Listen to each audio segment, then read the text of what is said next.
한번 이렇게 질문으로 시작해 볼까요? 근데 이 세상에서 가장 지혜로운 자가 누구일까요? 제가 이렇게 질문을 드리는 것은 웃자고 드리는 질문이 아니라 성경적으로 답이 있다면 여러분들 세상에서 가장 지혜로운 자가 누구일까요? 여호와를 바랄지어다. 네, 아닙니다. 네, 여러 가지 답이 있을 수 있는데 이렇게 답을 한번 드려보고 싶어요. 하나님의 지혜를 소유하려고 노력하는 자이겠다라는 생각이 듭니다. 잠언서 2장 1절부터 9절 가운데 그 압축해서 말씀을 드리면 이렇게 나와요. 내 아들아, 내가 만일 나의 말을 받으며 나의 계명을 내게 간직하며 그것을 찾으면 여호와는 지혜를 주시며 그런즉 내가 공의와 공평과 정직 곧 모든 선한 길을 깨달을 것이라. 그래요. 그래서 지금 내가 선 곳에서 하나님을 바라보게 하는 지혜 그 자체를 소유하려고 노력하는 우리들에게 주님은 그 모습을 기뻐하시지요. 우리는 주님의 시선이 어디를 향해 있는가를 분명 그러면 보게 될 것입니다. 그리고 주신 지혜로 곧 모든 선한 길을 깨닫게 되겠지요. 그래서 우리는 늘 하나님의 지혜를 소유하려고 노력하고 여호와를 바라보고 여호와께로 돌아오는 그 모습이 우리 가운데 있을 때 가장 지혜로운 그 길을 선택한 사람인 줄 믿습니다. 그때 우리가 어떤 길로 가야 될지에 대한 분명한 방향성과 또 그 길을 깨닫게 되는 거지요. 잠언서 4장에 보면 지혜를 버리지 말라. 그가 너를 보호하리라. 그를 사랑하라. 그가 너를 지키리라. 지혜가 제일이니 지혜를 얻어라. 내가 얻은 모든 것을 가지고 명철을 얻을지어다. 자, 우리 모두가 오늘 하루 또 앞으로의 모든 삶 가운데 이 세상에서 던져주는 도전에서 주님의 지혜로 싸워 나가는 날들이 되길 간절히 소원합니다. 마음을 어렵게 하는 무수히 많은 것들이 있지요. 그 모든 것들 가운데 하나님 주신 그 지혜로 우리는 날마다 싸워 승리해야 될 줄 믿습니다. 외로운 사람도 불안한 사람도 아픈 사람도 누구에게나 이런 주님의 지혜가 필요하지요. 그런데 문제가 하나 있어요. 그게 뭐냐 하면 하나님의 지혜를 발견하고 싶은데 방해하는 요소가 있다라는 겁니다. 그게 뭐냐 하면 세상에 취한 모습입니다. 술 취하면 아무것도 알 수 없지요. 나의 삶이 이미 세상의 많은 것들로 취해 있다면 내 마음에 주신 하나님의 지혜를 결코 알아볼 수 없다라는 거예요. 그래서 기도의 성자라고 하는 E.M. 바운즈는 세상에 취해 있는 우리에게 이렇게 권면합니다. 바쁜 세상 속에서 기도야말로 하나님의 지혜를 찾게 하는 무한한 도구이다. 또한 기도는 결코 고갈됨이 없는 지혜의 자원을 갖고 계신 하나님을 향한 필요의 부르짖음이다. 오늘 이 밤에 하나님께 기도로 나오신 모든 성도님들에게 이 하나님의 지혜와 은혜가 충만하게 임하게 될 줄 믿습니다. 이렇게 기도할 때 하나님은 기도하는 자에게 깨달음을 주시고 또 하나님의 지혜를 주십니다. 그래서 길이 막히고 힘들고 어려울 때 우리가 무릎 꿇고 부르짖는 이유는 그 지혜가 하나님으로부터 부어질 때 우리는 다른 길을 선택해 가지 않고 주님이 기뻐하시는 그 길 또한 참된 길을 찾아갈 수 있다라는 거지요.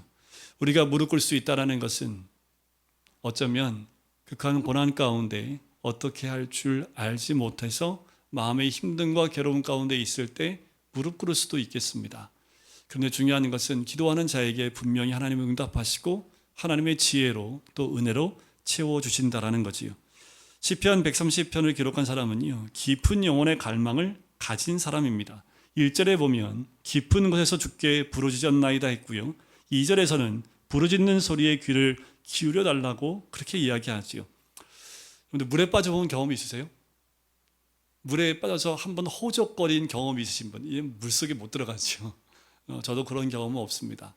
허우적거리는 모습을 본 적은 있어도 뭐 TV나 영화 같은 데도 보면 물에 빠졌을 때 사람 모습 보이시죠? 함부로 그 사람 구하겠다고 뛰어들어서 같이 죽는 거 아시죠? 그래서 보통은 물속에 들어가서 완전히 물속에 가라앉을 때 들어가서 그때 데리고 나와야지 같이 안 죽는다고 얘기하는데 그게 뭐 마음대로 됩니까? 그래서 아마 이번 여름에도 이런 사건 사고들이 아마 있을 거예요. 아들을 구하러 들어갔다가 아버지와 아들이 함께 물에 빠져 죽는 경우도 있고 때로는 아들을 구하고 아버지가 죽는 경우도 있고 많은 경우가 있는데 여러분들 이때의 그 갈망함과 부르짖음 그 물속에서 벗어나기 위해서 부르짖는 모습 그것이 오늘 이 시편 기자가 말하고 있는 갈망함입니다. 어느 정도인지 아시겠어요? 살기 위해서 물속에서 이제 꼴깍꼴깍 하면서 살려달라는 그 갈망함과 같은 그 영혼의 갈망이 오늘 시편 기자가 갈망하는 모습과 동일하다라는 거예요. 바로 깊은 곳, 그것은 깊은 물속이라는 의미를 갖고 있기 때문에 그렇습니다. 여러분들, 우리가 예배로 나올 때마다 이런 갈망함과 이런 애원하는 마음이 있기를 간절히 소원합니다. 예배 드릴 때마다 말씀에 호흡이 없으면 살 수 없어서 하나님, 오늘 이 시간 그 말씀으로 채워주지 않으면 저 살 수 없습니다 하며 허우적대며 갈망하는 마음으로 나오면 분명한 것은 하나님이 채워주신 역사가 반드시 있습니다. 내가 얼마나 갈망하고 얼마나 간절함에 따라서 하나님이 채워주신 역사는 그 간절함 가운데 하나님의 지혜와 은혜로 채워지는 놀라운 은혜를 경험하게 된다는 거지요. 하지만 우리는 예배 나올 때마다 이런 갈망함이 없지요. 그런데 뭐가 로또 맞은 사람인 줄 아세요? 아무런 기대 없이 예배 나왔다가 주님 만나고 돌아간 사람들이 로또 맞은 사람입니다. 아무런 생각도 없이 그냥 오늘 한번 교회 가볼까 해서 교회 룰을 하려고 앉았는데 그때 성령의 은혜가 막 임하는, 그게 바로 인생의 가장 큰 로또를 맞은, 영적 로또를 맞은 사람이지요. 여러분들, 하지만 가장 중요한 건 우리가 늘 예배 나올 때마다 주를 만나고 싶은, 오늘 주를 만나지 않으면, 말씀을 깨닫지 못하면 살 수 없을 그 갈망 가지고 나올 때 하나님 반드시 만나주시고 채워주시는 놀라운 은혜가 있을 줄 믿습니다. 자, 아무리 어려움이 커도요, 그것이 죄로 인한 하나님의 징계가 아니라고 믿어지면 우리는 담대할 수 있습니다. 자, 어려움이 임해요. 그런데 이게 죄 때문이 아니라 하나님이 허락하신 고난이라면 이 고난 가운데 우리가 담대할 수 있는 것은 합력하여 선을 이루시는 하나님을 믿고 있기 때문에 아무리 고난이 와도 견뎌낼 수 있습니다. 그런데 그것이 아니라 죄로 인한 고난이라면 어쩌면 우리에게 소망이 없을 수도 있겠지요. 그만큼 죄가 무서운 것이기 때문에 그래요. 그럼에도 시편 기자는 하나님께 부르짖으며 기도합니다. 2절에 보면 주여 내 소리를 들으시며 나의 부르짖는 소리에 귀를 기울여이소서. 자, 그것은 하나님께서 완전히 떠나셨을까? 귀를 막으셨을까?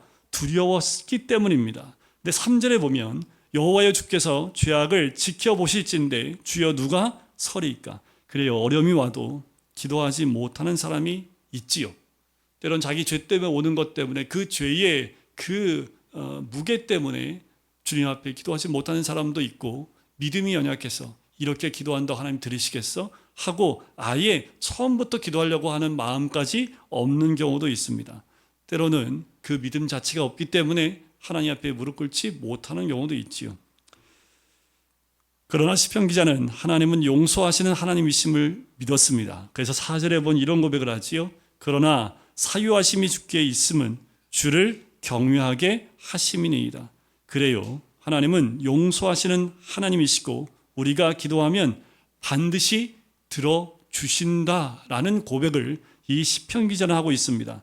요한 1서에 보면 이런 말씀이 있어요. 우리가 무엇이든지 구하는 바를 들으시는 줄을 안즉 우리가 그에게 구한 그것을 얻은 줄을 또한 아느니라. 하나님은 우리 죄를 다 아세요.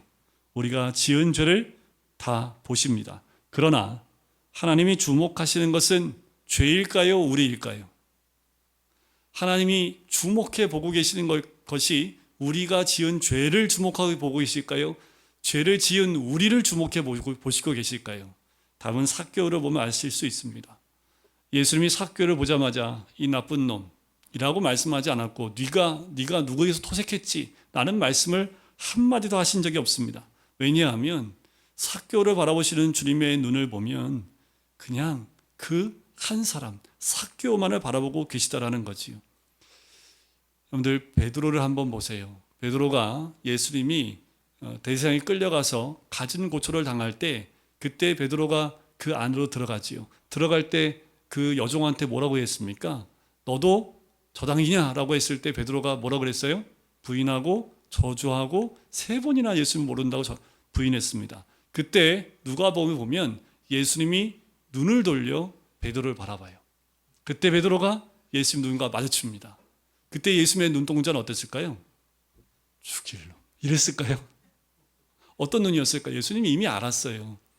왜냐하면 다오기 전에 네가 3번 나를 부인하리라 라고 이미 말씀하고 계셨기 때문에 베드로가 이미 넘어질 것을 아셨고 넘어진 것을 보시면서 예수님의 눈은 그를 질책하는 눈동자가 아니라 그가 다시 회복하여 형제들을 위해서 다시 사역에 힘을 낼 수 있기를 원하는 그 눈으로 그 모습을 본 거지요.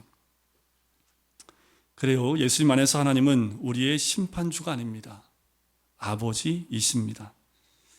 그러나 이런 것도 있어요. 하나님은 언제나 용서만 하신다고 믿는 것은 진정 용서하시는 하나님을 믿는 것이 또 아닙니다. 이게 무슨 말입니까?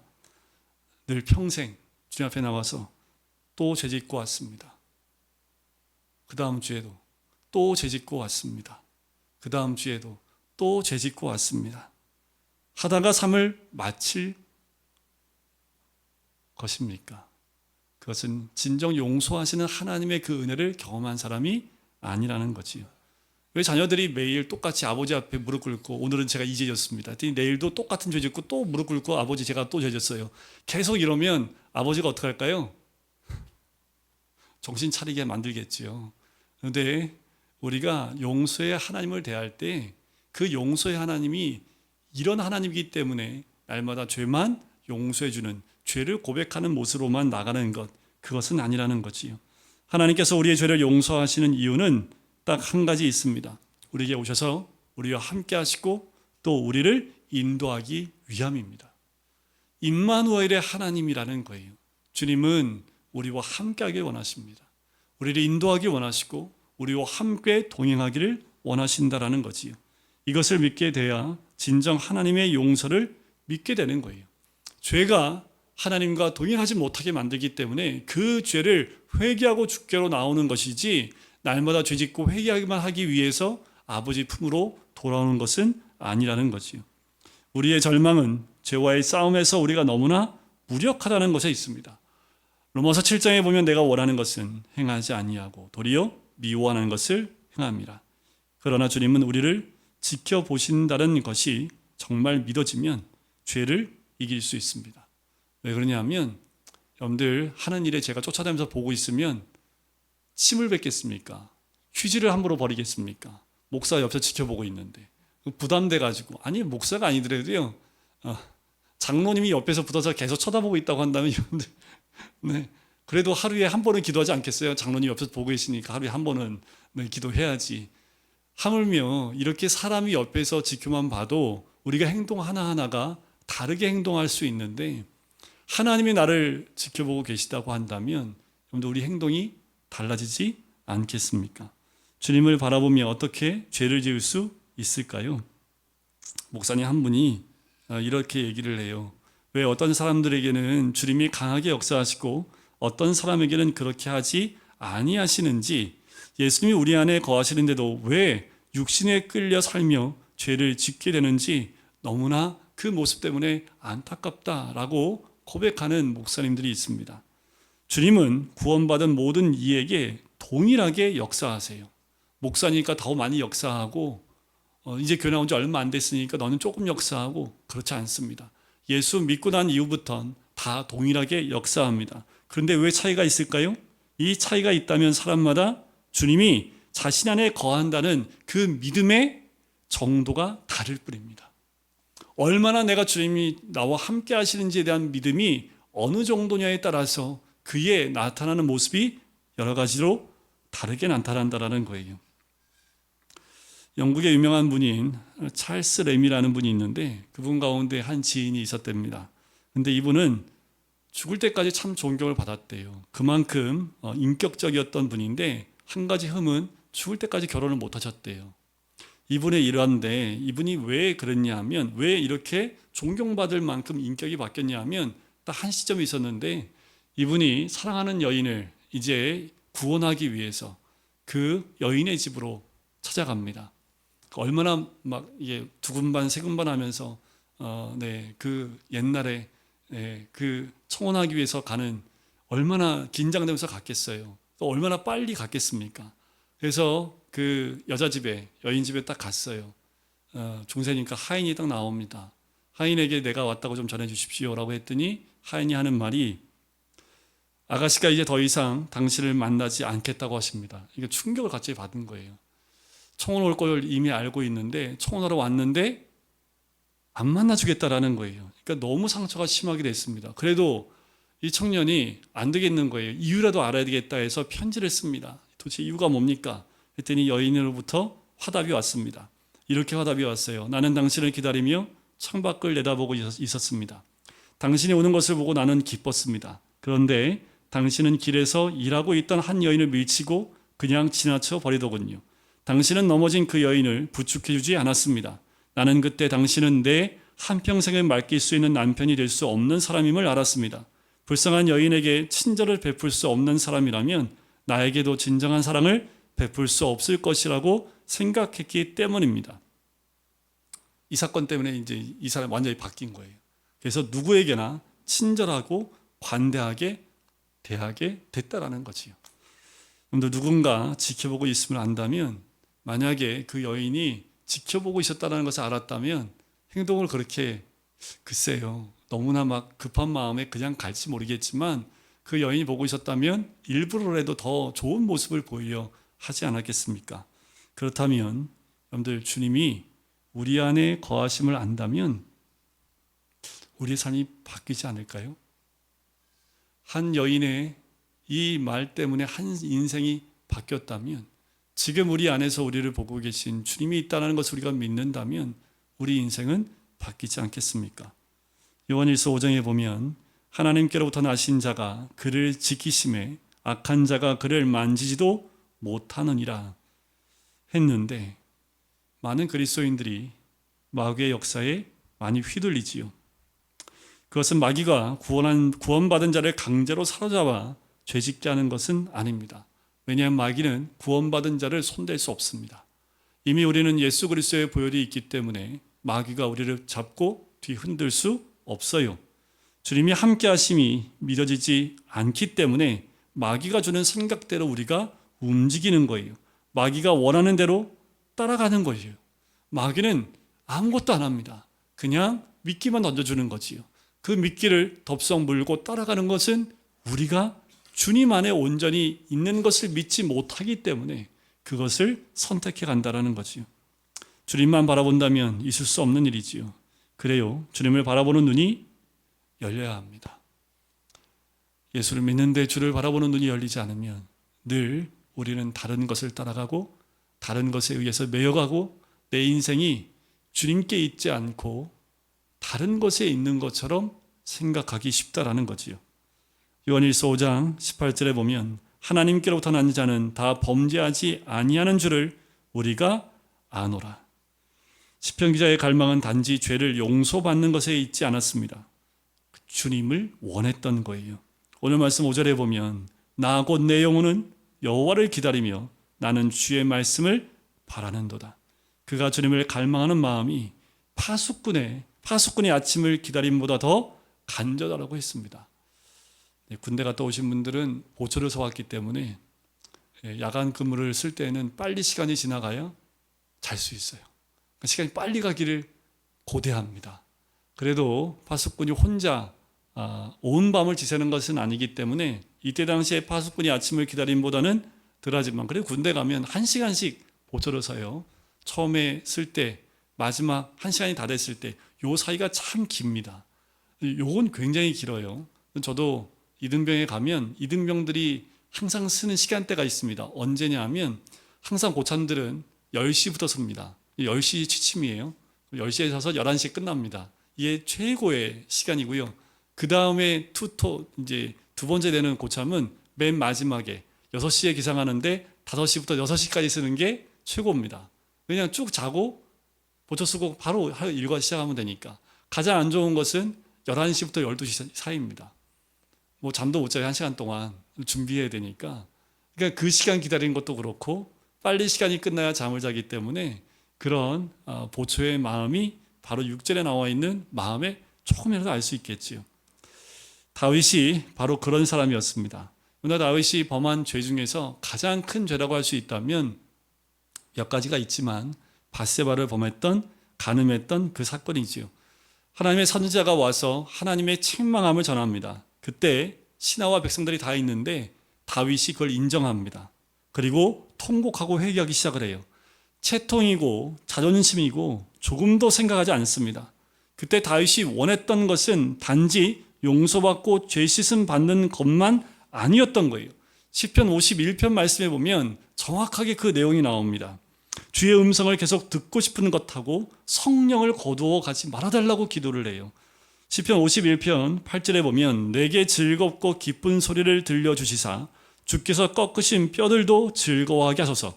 또 11절에 보면 나를 주 앞에서 쫓아내지 마시며 주의 성령을 내게서 거두지 마소서 라고 기도를 합니다. 죄로 인하여 죽을 것 같은 고통을 겪었던 시편 기자가 깨달은 것은 매 순간 주님만 의지하고 살아야 한다는 바로 그것입니다. 우리가 시편 기자가 깨달은 이 깨달음이 우리에게도 있기를 간절히 소원합니다. 그래서 7절에서 이스라엘아 여호와를 바랄지어다 라고 외치는 거예요. 혹시 우리 중에 하나님과의 관계가 단절된 것 같이 생각되는 사람이 있습니까? 언제까지 우리가 다른 곳에서 통해서 우리의 문제나 이 모든 삶의 물음표를 질문을 해결하려 하시겠습니까? 주님 같은 분이 또 어디 있을까요? 7절에 뒷부분에 이렇게 나옵니다. 여호와께서는 인자하심과 풍성한 속량이 있습니다. 8절 그가 이스라엘을 그의 모든 죄악에서 속량하시리로다. 전지전능하신 분이 인자하고 늘 용서하시는 분이시며 우리 안에 거하여 계신데 왜 주님의 인도하심을 구하지 않는 걸까라는 거예요. 주님이 함께 하심이 믿어지고 매사에 주님의 인도를 받고자 하는 갈망이 우리 가운데 있어야 될 줄 믿습니다. 우리 안에 계신 주님, 그 주님을 100% 신뢰하고 믿고 나갈 때 우리의 인생의 길 가운데 우리는 낭망하거나 어떤 환경에도 낙심하지 않습니다. 환경이 어떻든 간에 주님이 나와 함께 계시기 때문에 어느 길을 가든 때로는 계곡으로 들어가든 그 모든 것 가운데 하나님의 인도하심이 있다라는 것이 여러분들 정말 잊으시면 안 됩니다. 주님이 항상 우리와 함께 하실 뿐만 아니라 친히 인도하고 계시다는 사실이에요. 그렇다면 우리는 어떻게 인도함 받아야 될까요? 매일 말씀을 통해서 하나님이 우리 인도하신다라는, 그래서 말씀 묵상을 통해서 매일 하나님의 들려주시는 음성을 들어야 합니다. 그때 하루에 우리가 오늘 하루 살아갈 때 잘못된 선택이나 잘못된 길로 가는 것이 아니라 오늘도 말씀에 인도하시는 하나님의 그 음성 따라 갈 수 있는 거지요. 주님은 이미 우리 안에 거하실 뿐만 아니라 매일 우리에게 들려주시는 말씀을 해주신다라는 거지요. 우리는 하나님 안에 살고 움직이고 존재하고 있는 겁니다. 여러분들 집중력을 잃으시면 안 됩니다. 이 시대에 정말 까딱하면 주님께 집중하지 못하고 다른 것에 집중하다가 주님을 놓치는 경우가 굉장히 많아요. 하루 잠에서 깨서 하루 6시간, 8시간 잔다고 한다면 24시간 가운데 15시간, 16시간은 우리가 깨어있지요.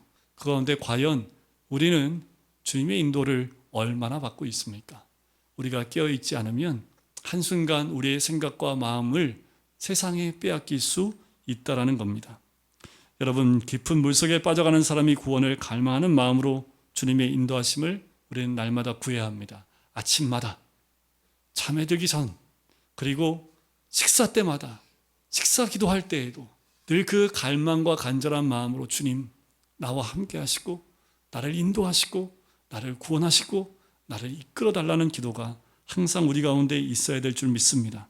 그 갈망으로 말씀을 읽고 기도하며 주님을 바라봐야 되지요. 여러분, 우리의 영혼의 갈망에 하나님께서 채워주시는 하나님의 놀라운 역사 있기를 주님의 이름으로 간절히 축원드립니다. 주님을 늘 가까이 하시는 우리 성도님들, 그래서 오늘도 또 주님께 간구하며 기도할 때 하나님 주신 그 지혜대로, 또 하나님이 주신 그 지혜로 이 세상을 또 믿음으로 살아낼 수 있는 우리 모든 성도님 되시기를 주님의 이름으로 간절히 축원드립니다.